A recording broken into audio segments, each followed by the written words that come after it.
One of the more quietly impressive things that happens during weight loss, something people don't always anticipate, is the way body proportions begin to rebalance. This isn't just about getting smaller, it's about getting shaped. As the body sheds excess fat, it starts to reveal the natural architecture underneath. The muscles, the bone structure, the curves and contours that were always there, just waiting patiently to come out and play. Think of it like unwrapping a present. You're not changing what's inside, you're just removing the excess packaging. And when that packaging is gone, suddenly everything makes a little more visual sense. Shoulders and waist start to contrast again. Hips and thighs fall into a more natural alignment. Even something as subtle as the angle between the neck and the collarbone can go from soft and ambiguous to defined and elegant. These are the kinds of shifts that make people say, "Wow, you look amazing," without always being able to put their finger on why. Improved body proportions tend to enhance natural curves or muscle tone that were hidden under layers of fat. For example, a person might not even realize they have a great waist-to-hip ratio until a few inches meld away and, surprise, there's an hourglass shape under there. Or someone might be shocked to see actual definition in their arms or calves that had always seemed shapeless before. It's not that they grew new muscles, it's that the ones they already had finally have some breathing room, like uncovering the sculpture that was hiding under the marble block. And when proportions come back into balance, the whole body starts to look more harmonious.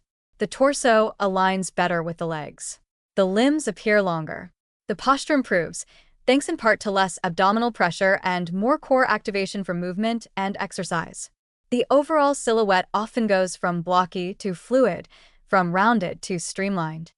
This has nothing to do with being thin or meeting some arbitrary beauty standard. It's just about the body looking more like itself, the way it was designed to move and stand and sit and walk. There's also a psychological effect at play. As people notice their shape changing, they become more comfortable with how they move. Clothes start to fit better, not just in terms of size, but in terms of cut and style. Suddenly, things like tailored shirts or fitted jeans go from being wardrobe risks to everyday favorites. And when someone feels good in their clothes, they tend to carry themselves differently, shoulders back, chest up, stride a little more confident. That alone can boost the perception of attractiveness dramatically. From an evolutionary standpoint, proportional bodies are often seen as more visually appealing because they signal health and fertility. Yes, even subconsciously. Waist-to-hip ratios, shoulder-to-waist ratios, and limb symmetry are all cues our brains have been trained to notice over millennia.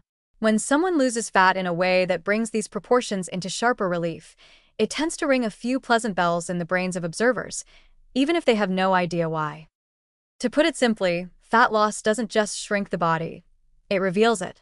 It shows off what was already structurally interesting about a person's frame. Whether that's a narrow waist, a broad chest, long legs, or a delicate collarbone, these details come back into view and help compose a silhouette that feels naturally balanced and pleasing to the eye. No gimmicks, no illusions, just the body finding its best angle and owning it. And when that happens, attractiveness becomes less about numbers and more about geometry, and good geometry looks good on everyone.